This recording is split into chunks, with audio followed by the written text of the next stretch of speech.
Shalom, and welcome to another in our series of podcasts from Temple Beth Am, a dynamic center for conservative Judaism in Los Angeles.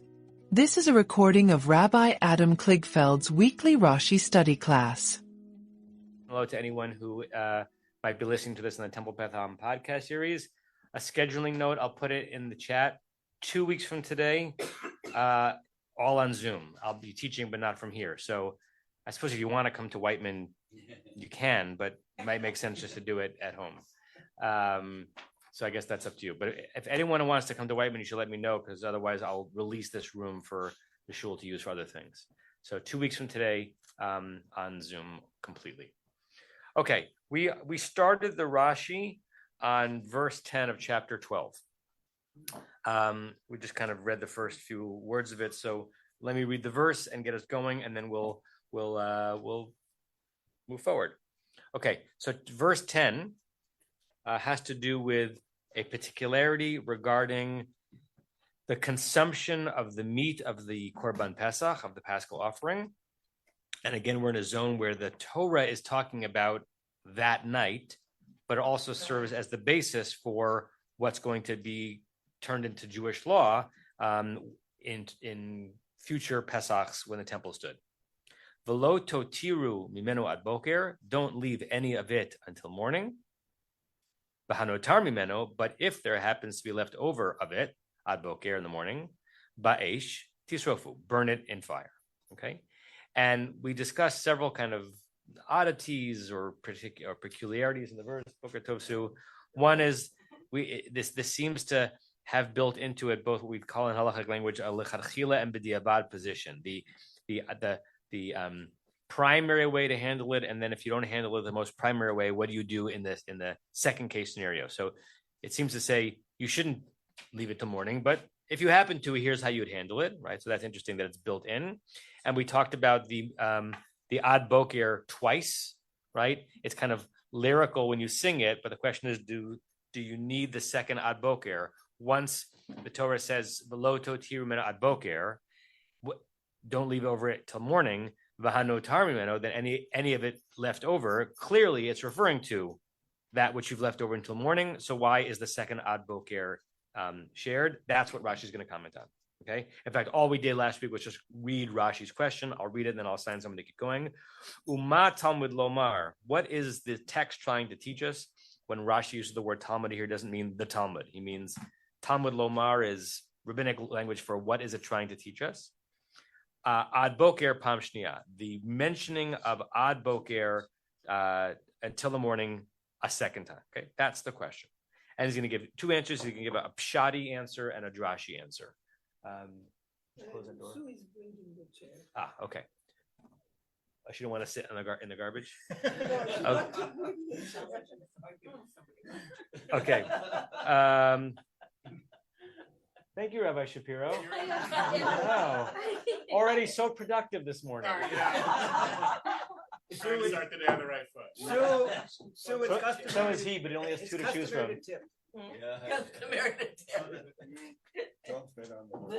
All right. Okay. Sorry, all you who are watching that on Zoom wondering what was going on. Ilan, do you want to read the Rashi starting with his first answer, right after the words Pam Shnia? Let's give Ilan a microphone.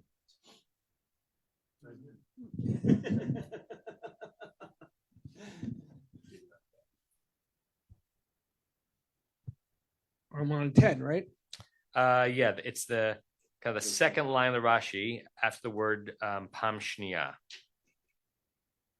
Ad boker pam shnia litain boker al boker.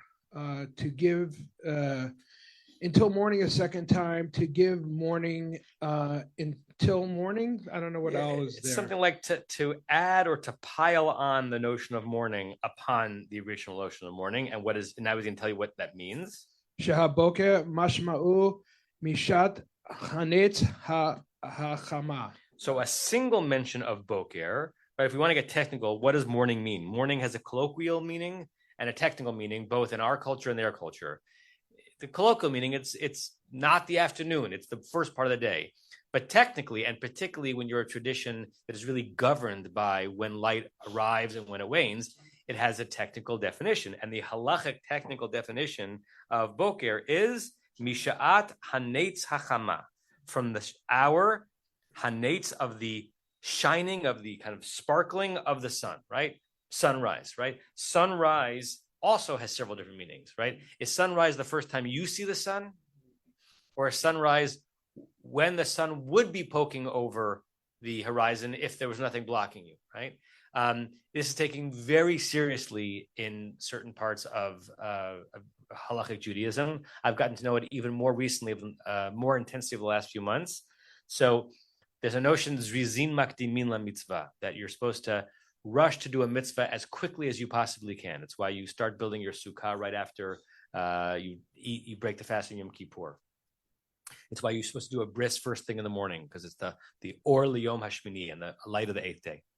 So in many religious communities around the Jewish world, there's what's called a Netz minyan, a minyan that happens at Netz HaChama, at sunrise, because that's the earliest time you can daven the Amidah. So I've been to a few Netz minyanim in my life. It's hyper timed because, and I've been going to it recently on Sunday mornings, because I want to be able to say Kaddish and then still get a morning bike ride in, and our minyan here is too late for that, right? So I've been going to the one at Link Kolel on Pico, where the minyan starts at a different minute every single day. But it's not just when the minyan starts, it's timed when you start the brachot, how soon you can get to the Baruch Hu, how soon you can get to the Shema, and how soon you get to the Amidah, because it's all built up so that you are starting your quiet Amidah the second, not the minute, the second that the sages have determined is Netz HaChama, is the arrival of the sun over the horizon. And so a few Sundays ago, I was there. I think morning blessings were like 5:42 or something. Now it's an hour later because we changed the clocks. And they asked me to daven because I have a chovah. And it's nerve-wracking because you have to time yourself from Baruch Hu all the way to the Amidah to not get to the Amidah either 10 seconds late or 10 seconds early. And there's someone who's watching it very closely. So I'd finished the Shema, and I'm going through the next brachot, and I get to the paragraph of Demi Chamocha, and out of the corner of my eye, I see someone coming over to me. He looks at me and he goes, he can't speak because you're in the part of the davening you can't speak, basically saying, slow down, because I needed 10 more seconds. That wasn't a high five. It was not a high five. Right? So Rashi first says the standard definition of boker is Netz HaChama, which again in halachic language is the earliest time you can say the Amidah of Shachrit, which is not the earliest time you can start davening, but when the Amidah of Shachrit is recited. And then he says, Uva Katuv lahakdim. And by coming Hakatuv, the writing? The Hakatuv is the verse. That's Rashi's way of referring to the verse or the text. And the text comes? To move it forward? Right, to make it even earlier, right? Kodem is early, so lahakdim is to make something come earlier. So what would be even earlier than Netz HaChama? Shasur ba'achila ma'alot hashachar. It's forbidden. Ba'achila, is that to eat? Correct. Ma'alot hashachar, the going up of the dawn. The rising of the dawn. If you're an early riser, you know the sky gets light before you can see the sun, right? Some people really like that. Sorry, Tova. No, it's okay. Some people really like that time of day where the day is dawning, day is aborning, even though there's no sunshine yet. And depending on what season you are, the time between Alot HaShachar and Netz HaChama could be 20 minutes or 40 minutes, right? But it's earlier. Alot HaShachar is when essentially you can start the davening itself, but you can't get to the Amidah till Netz HaChama. And what is Rashi saying here? The first boker says, Lo totiru meno ad boker, don't lead it over until morning, mean you're allowed to eat all the way until Netz HaChama. And then it's as if the verse changes its mind and says ad boker again, not just that morning, but the earlier morning. you have to finish it by dawn. It's a stringency essentially, right? It's not that you have to finish it by sunrise. You have to finish it by dawn. It could be 20 or 30 minutes earlier. Okay, that's his first explanation. Keep going. Zehu. Zehu lefi mashmahu. Meaning? This is according to what it means. Right. This is Rashi's way of saying, this is what I think the verse actually means, which is interesting because what Rashi is presenting as the simplest meaning of the verse is not the simplest meaning of the verse, right? That's an interesting midrash on the notion of the second use of had boker, but there's no way to read the verse as saying that it obviously means the second ad boker is limiting your consumption of korban pesach only until dawn as opposed to sunrise. But Rashi is saying this is the simple meaning, but now I'm going to give you another more midrashic meaning. I'm not sure if the one coming up is any more or less midrashic than the first one. Tova, is your hand up? Microphone.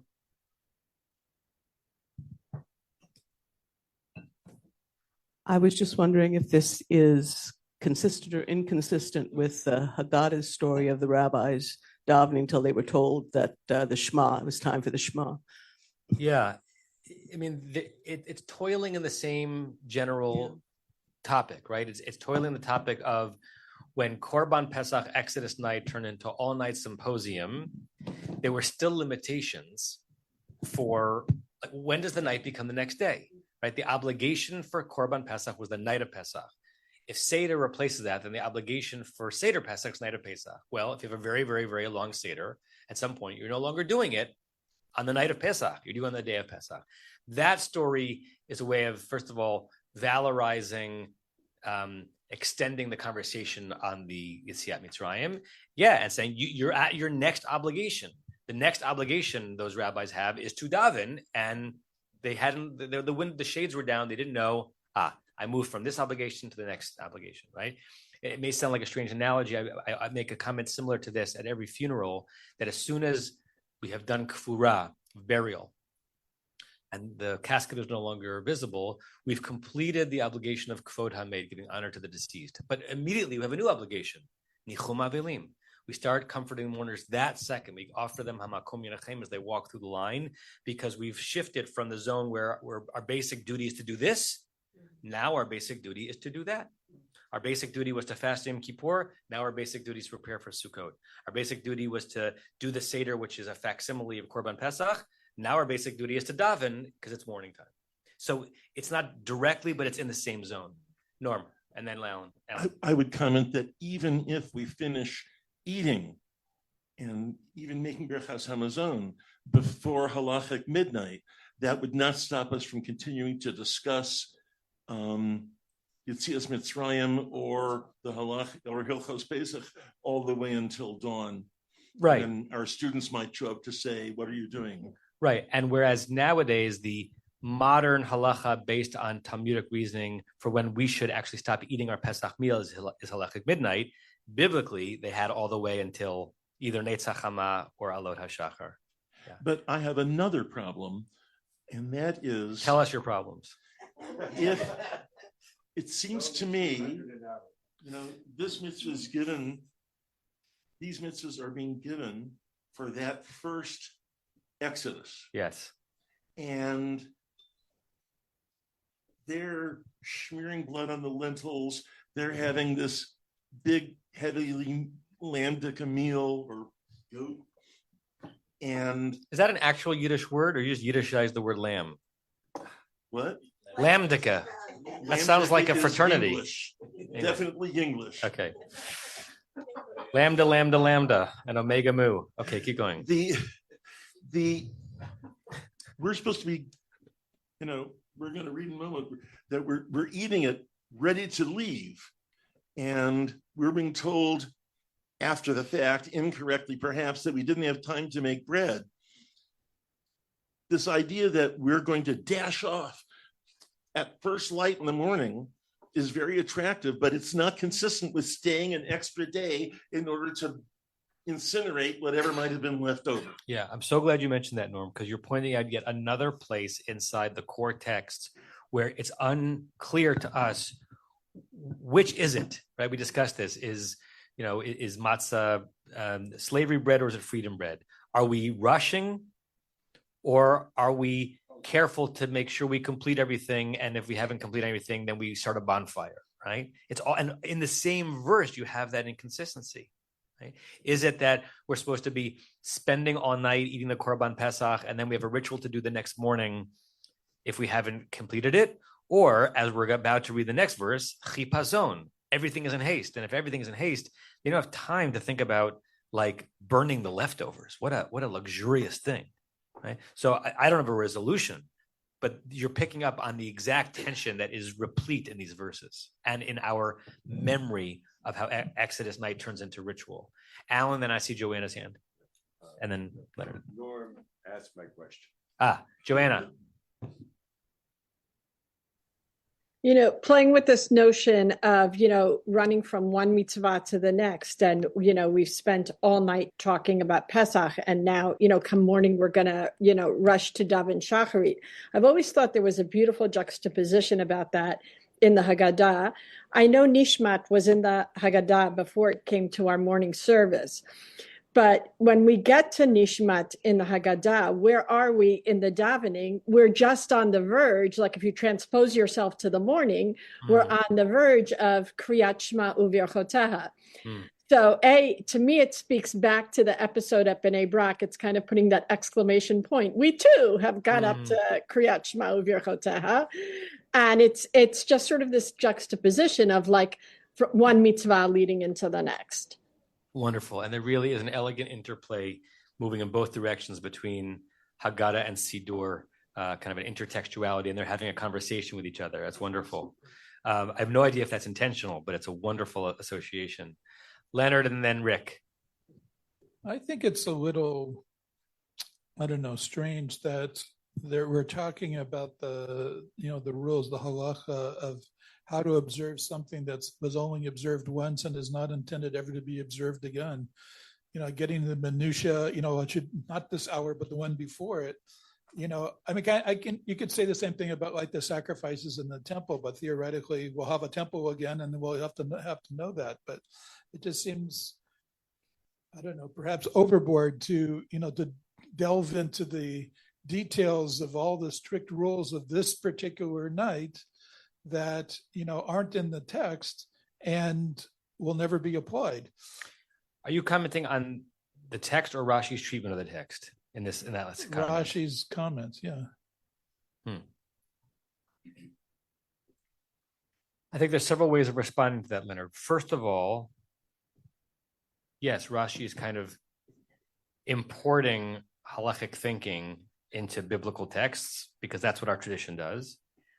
I think he's also maybe deeper into the reality of this than we are. Like if those of us around the table on the Zoom harbor some kind of legitimate questions of this happened this way, is this actually a record of history? My supposition is that Rashi, if he didn't have those doubts, or if he had them, he suppressed them. And so Rashi is reading this as God giving very specific, important instructions to real people who were really living that night and needed to really know what the obligations were, even the nitty-gritty obligations, because they wanted to, serve God properly. And the third thing is, like one level up, it may both be the case that the rabbis read back into this text the text's prediction that these rituals would be done in perpetuity, or if you want to take a kind of a more biblical critical approach to this, when these texts came together as the book of Exodus, it was already the case that the nation's memory of Exodus night had been turned into a yearly ritual, in which case the texts themselves are written with that looking ahead. And it's not rabbis transposing on it backwards, but it's in the construction of the text themselves, and we can never know that answer completely. So it may or may not be strange that Rashi is like filling in the gaps here with halachic style reasoning, because it may be that was originally intended. And we're going to learn very soon, even inside the text, that what God is describing tonight should be done in perpetuity, not necessarily exactly this way, but it was, I don't think the Torah ever meant it to be just a one night event, always something to be remembered by imitating. Rick. Hi. Well, I really like that you're talking about the reality of the moment. That's what I was gonna bring up. We're telescoping on this exact moment with the Israelites, but they're still living in the Egyptian culture. And I think the two bokers, one is you got to eat the stuff up. The other one, you got to get rid of the evidence. You got to burn everything up because the Egyptians, every morning, they're facing east and worshiping Ra, and they're doing all these rituals that they do. If we leave town and there's a bunch of bones of their main god, one of their main gods, the Amun was the ram god, right? Then they're going to be more upset with us than they already are. So I'm thinking that it's removing the evidence of the meal. So that's all. Interesting. Okay, that was Rashi's first treatment of the double ad boker in the verse. Now he gives us again what he's presenting as an even more midrashic, an even more expansive, non-pshati treatment of the phrase, even though we've discussed that his first one was also unpshati. Yes. Before we go into that part, I want to note that given that Purim is approaching very soon, and that Egypt is not in Eretz Yisrael, it's entirely possible that the extra day of delay enabled them to have a second Seder.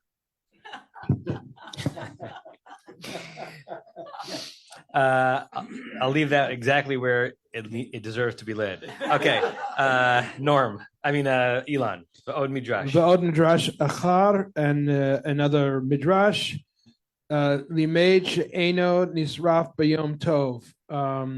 We learn so that we shouldn't burn on a holiday. Right, and on a holiday, meaning the holiday, and by the holiday, again, this is a little bit of transposition of halachic thinking into the Torah's text, that if Erev Pesach is when Korban Pesach happens, the next morning is the morning of first day Pesach. That's Yontif, that's Chag. And so Rashi says, maybe this is coming to teach us, and if you're confused as to how he's reading it out of the words, because he hasn't told us yet, maybe it's coming to teach us that whatever burning of the extra stuff should be done, it shouldn't be done that morning, because that morning would be Yontif, Ella mi macharat, but rather the next day. The next day, mi macharat is built from the word machar, right? And now he's going to tell you this is how one could draw it out of the verses. V'kach tidrashenu, and this is our understanding, right? V'hanotar mimenu b'boker rishon. What's notar? The leftovers. The leftovers from that on the first day. First morning. So kind of put like a significant comma after Baboker Rishon. V'hanotar mimenu baboker rishon. That which is left over on the first morning, ... Yeah, go ahead. Ad boker sheni ta'amod. On the second morning, you shall stand. Or let it stand. Ad boker sheni. Let it persist, stand until the second day, which is... second day Yontif for us, but not second day Yontif in land of Israel. Betis rufenu. I don't know what that is. Burn it and burn it then. Yeah. So jump from Rashi to the verse itself, and I'll show you how he's reading the verse. Right, the verse said, "Veloto tiru menu ad boker." Don't leave any of it over till morning. Bahanotarmi menu ad boker, and if you anything that you leave until morning, ba'esh tisrafenu. You should burn it. And that's how the kind of the trap works. But Rashi is basically saying, Veloto tirimeno ad boker, do not leave any of it over. V'hanotam rimeno, anything that is left over, ad boker, tisrofu. Until the next morning is when you should burn it, right? So he's basically saying that, and this is also linking to much, much later than the Torah, but earlier than Rashi, conceptions of what is and is not permitted on Yontif. Certain things were permitted on Yontif, certain things were not. And you were not allowed to destroy Kodashim on Yontif. And of course, Pesach is in the category of Kodashim. And therefore, maybe the second Ad Boker is creating a 2-day period of time, not a 1-day period of time. Rebecca and then Elon. I'm wondering why he doesn't actually combine the two. in terms of if he's looking at the two different bokels to be different times of the morning, why is it that he wouldn't think of the option of you won't leave from it until Alot HaShachar, and then you burn it until Netzach Hama, meaning sort of combining the two interpretations, that it's two different times, but logically we should finish eating and then burn. Right. It's a good question. It kind of reminds me when someone comes up to me after my Dvar Torah and says, why didn't you give this sermon on that verse rather than that sermon on the verse, right? Right. That could have been reasonable too. Right. Between the two. Correct. Rashi could have pulled that out of it, particularly how he was imagining the Ad Bokers not being two different mornings, but two different times of a morning. He doesn't go there, but I can't explain why not. Elon, Marshall, so Rosemary. This is a kind of a bigger question, and you can defer the answer if you would like, which is, so Rashi does a great job explaining every pasuk and really delving into why. But does he ever deal with the broader philosophical question is why is God, for lack of a better word, burdening us with these details which seem kind of ridiculous in the context of, well, in this case, in the context of escaping Egypt, but in general, why is this important to God? Yeah. I mean, or is that not his, like he thinks it's self-evident, God says it, I'm not going to question it, and it's all good. The quick answer is that Rashi never wrote a treatise, as far as we know. He never wrote a paragraph, right? All of his contributions to Jewish intellectual history are one line at a time.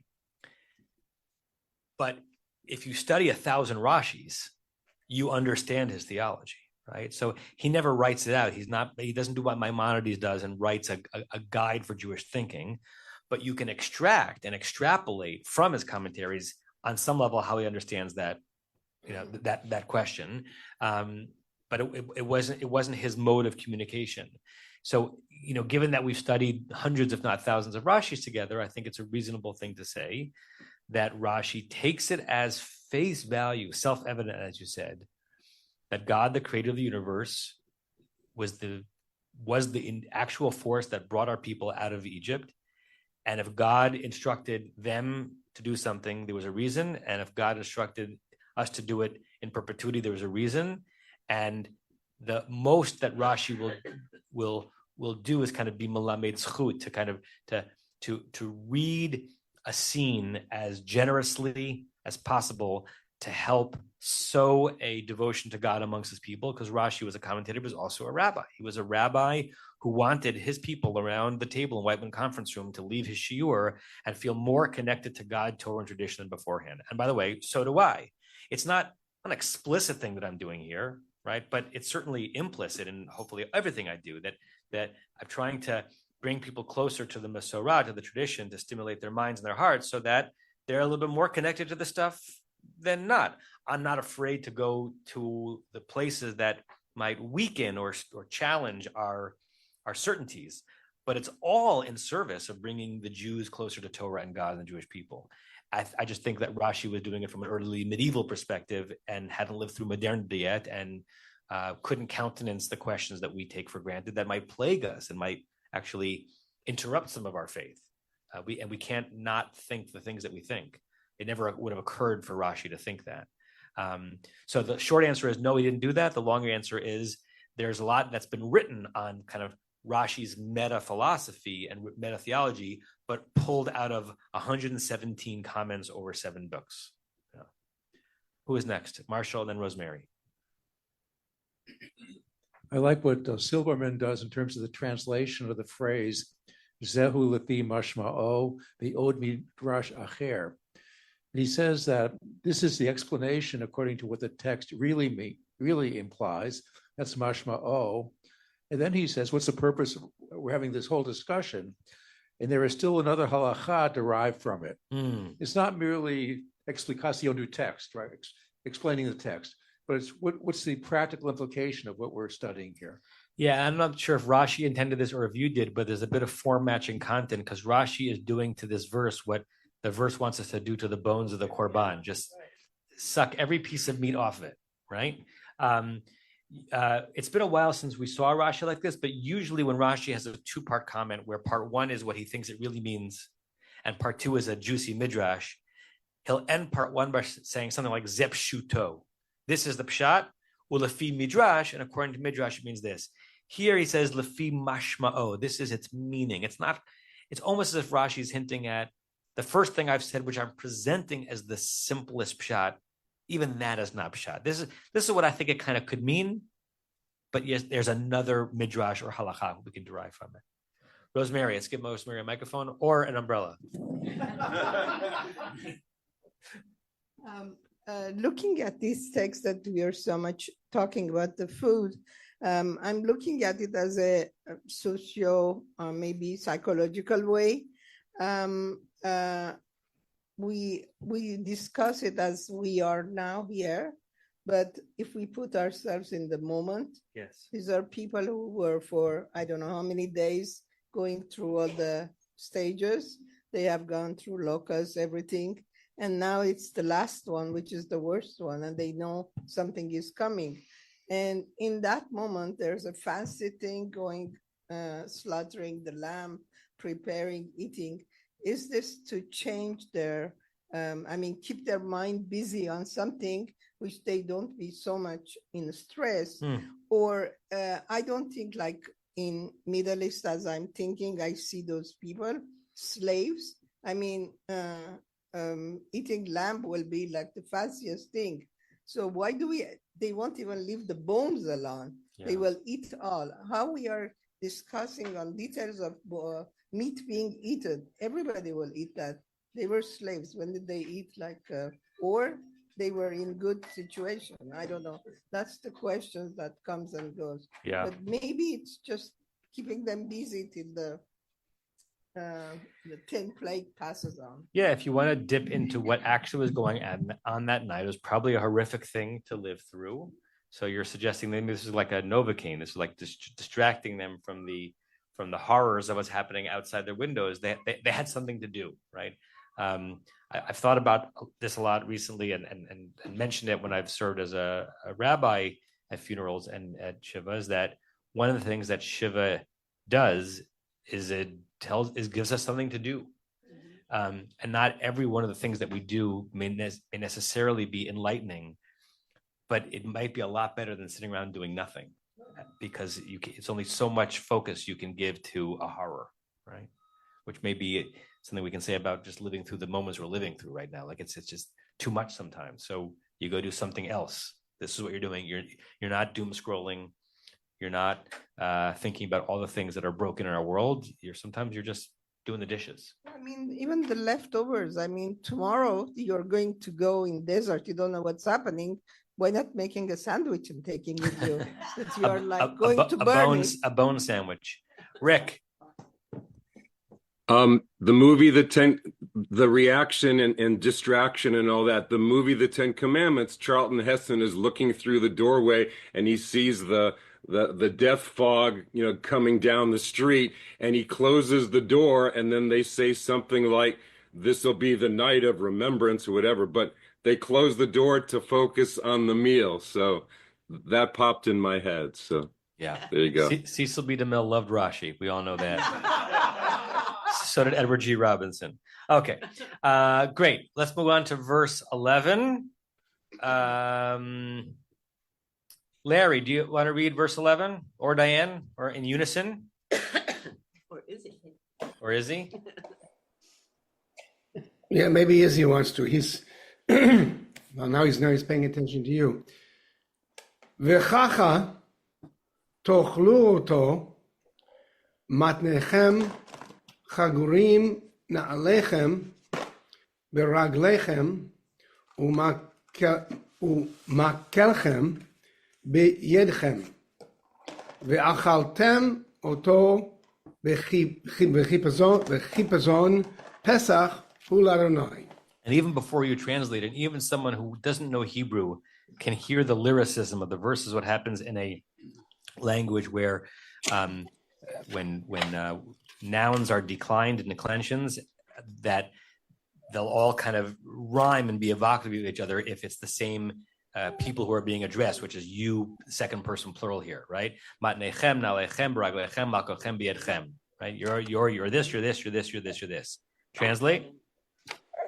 So I would have read, had I not been reading with the nukudot vekacha instead of vechacha. Okay. Right. Why is it vechacha, not vekacha? Why would it have been kacha? Exactly, Izzy. I don't know. If correct. If the vav were not there and it was kacha, it would be a word beginning with one of the 6 letters of dagesh gefet, and therefore would have a dagesh kal. But since the word doesn't begin kacha, it begins vikacha. All of a sudden, you don't have a reason why the kaf has a dagesh because it's neither beginning a word nor a syllable, and therefore it's vichacha. So thus you shall eat it. It obviously being the sacrifice, the matnechem chagurim. So I guess that's your loins are girded. Yeah, your loins girded. Chagurim. What's the modern Hebrew word we know from this? Chagurazeh. Belted. A belt, right? So it's a girder, a girdle. So your loins girdled. Right, you're all wrapped up, right? Na'alechem beraglechem. So you got shoes on your feet. Umakelchem beyedchem. And then your staff in your hand.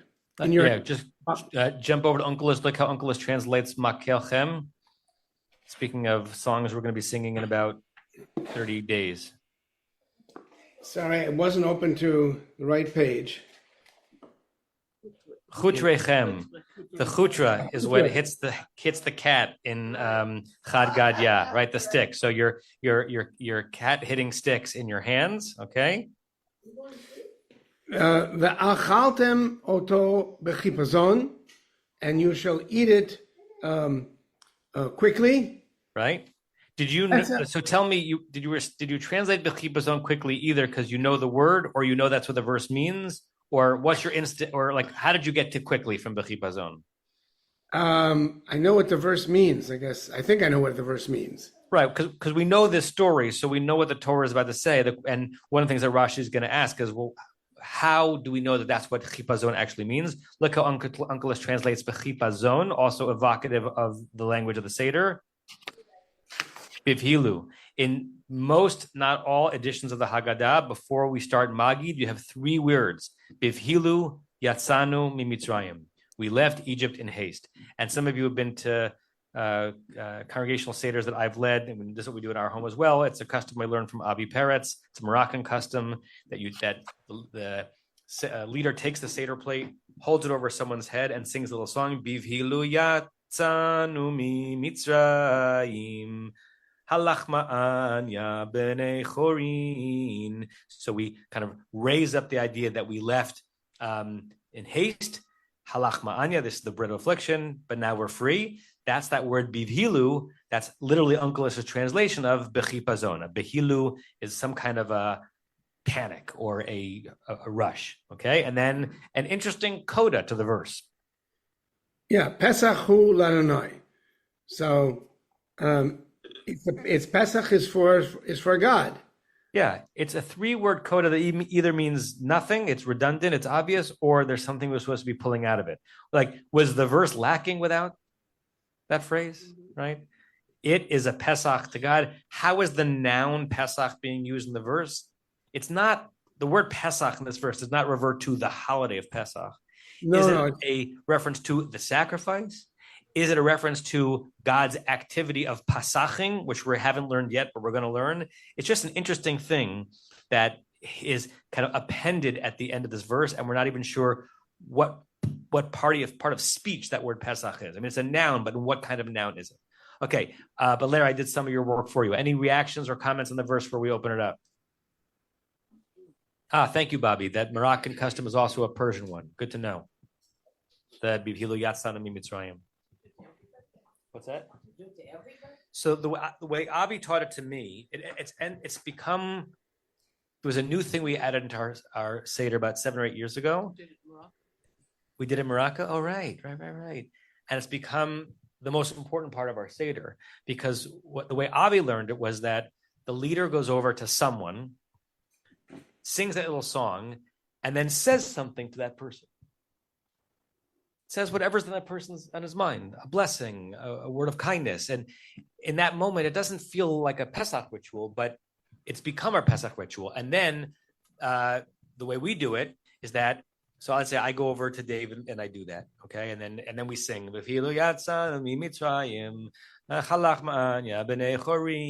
then someone else stands up and they take the Seder plate and they bring it over to Bill and they say something. Sometimes that moment in our Seder lasts 45 minutes because everybody wants to hold the Seder plate and give a bracha. And sometimes some of the most tender things that are communicated out loud in our family the entire year are that night. And one of the first times we did it, we had the potty bounds over for Seder, and I asked the question, this is a lovely ritual, but what's Pesach-y about it? Like, you could do that on Valentine's Day. You could do it like a Shabbat. And Tate had a wonderful answer. I have no idea if it's that answer, but it doesn't matter. It's a wonderful answer. He said, to take the time to say tender things to your loved one is a luxury. Only free people who are not b'chipazon can write a love letter. Right? So it's a way of saying that this is not just freedom from slavery, it's freedom from the pressures of time. We are lingering in this moment because we can. Say the things to the people that you love. That was a wonderful answer. Okay, there are a lot of hands up, but you got the microphone. So you've got the umbrella. Leonard and then Marshall. Now, I just think it's kind of interesting, or perhaps to be expected, that you would spend 45 minutes, that you would linger on this word in haste. No, but each one we do very quickly. Marshall. I never thought about what the trope symbol segol means over the word oto, the chacha tochlu oto. But I have the idea now that it must mean like a colon. And then we have, and this is a certain order here, chagurim, motnechem chagurim. First, your loins are girded. Got to do that first. What's my next step in terms of getting dressed? Na'alechem, baraglechem. You put your pants on before your shoes, Marshall? I always do. Okay. Chagurim na'alechem, that your sandals are on your feet. And then only after you do that, umakelchem biadchem, and then only then is your staff in your hand. And then finally, and that's a sort of a stopping point right there. And then we have achaltem oto b'chipazon. That's also like a common type of thing. You shall eat it hurriedly. And then finally, Pesach hu l'Adonai. So the whole progression here as to how you do things. Yeah, good. And you're right. The music of the first three trups does suggest that like it's like a category and then specifics are coming. It's like you're musically waiting for the resolution. This, how you should eat it. It's the explanation of what just came. Larry, Diane, so someone in the room, go ahead. So I think this is a really weird pasuk. And I'm baffled by what it's talking about, because it starts off, this is how you should eat it.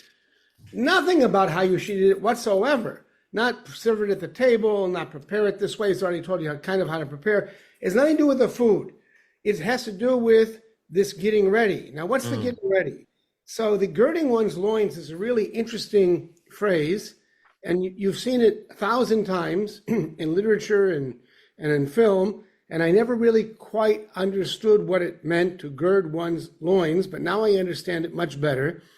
It basically means you're wearing this long robe or this tunic, and it gets in the way, and you tuck it into your loincloth so that now you're ready to run.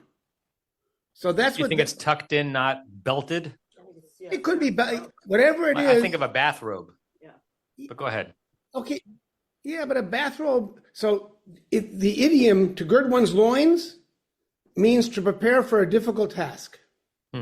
That's if you look it up in the dictionary, one of these phrase dictionaries, you'll see it means to prepare for a difficult task, and it will tell you it comes from the ancient custom of either athletes or anybody going to battle.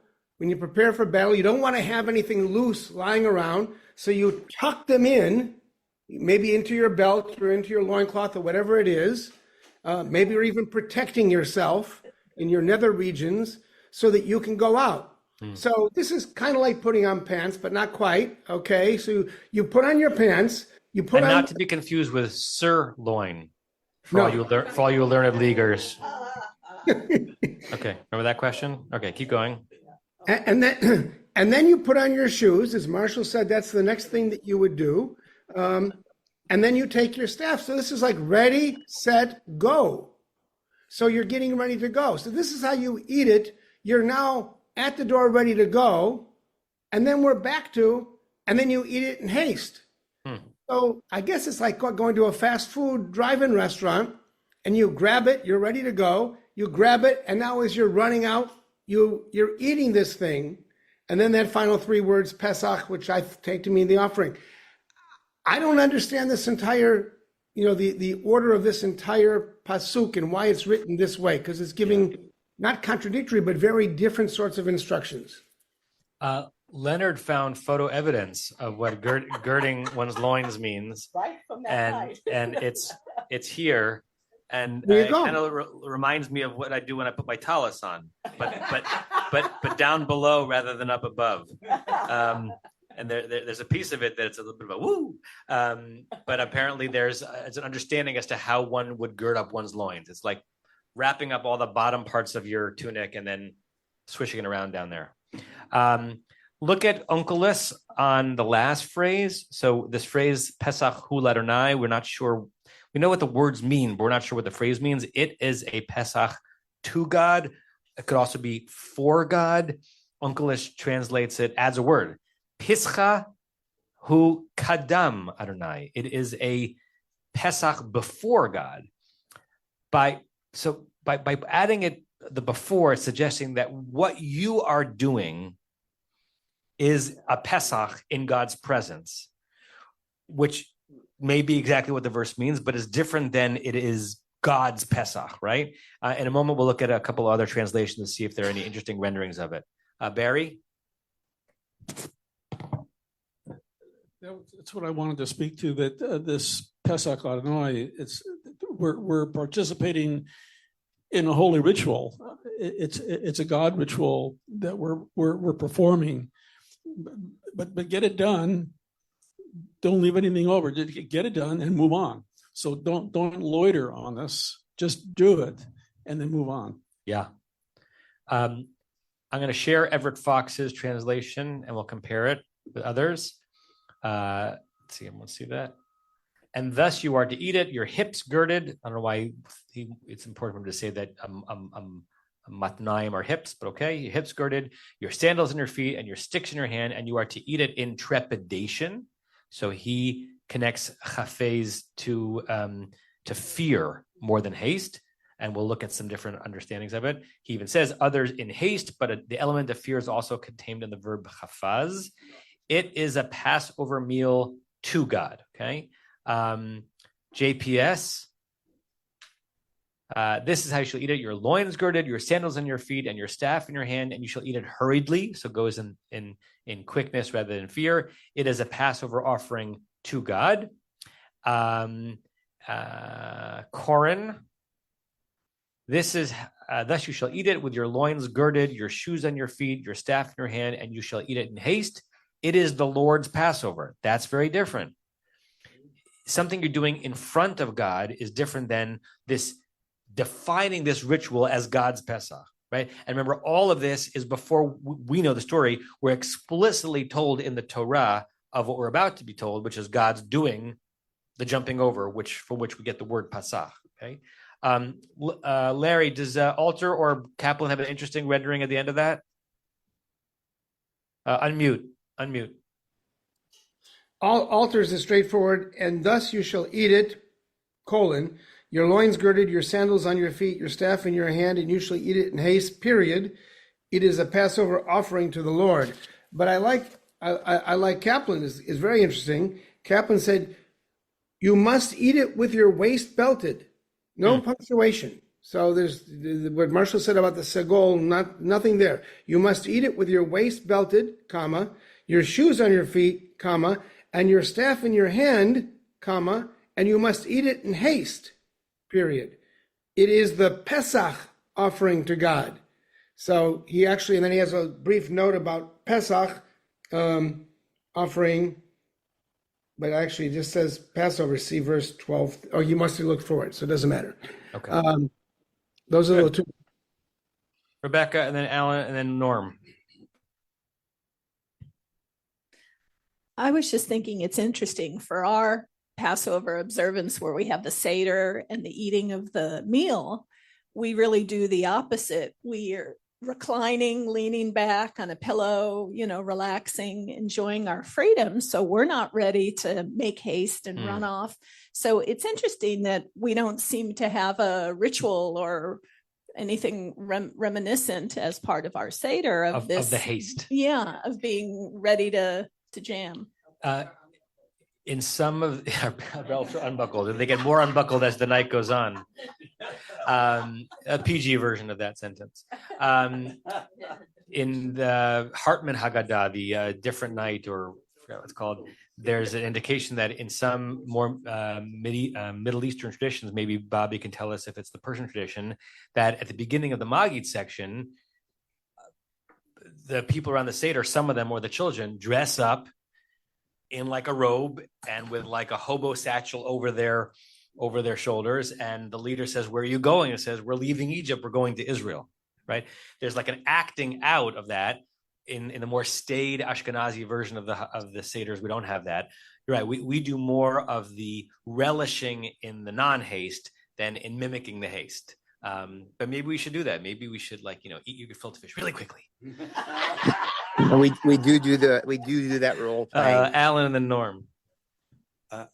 I just wanted to share a drash about why was it so important for the Jews to be eaten with mikalchem, with their rods, and this is something I learned from Shlomo Carlebach many moons ago, and it's over 30 years ago actually, but it was certainly over. He's gone 30 years. Well, he died in December 20 of 94.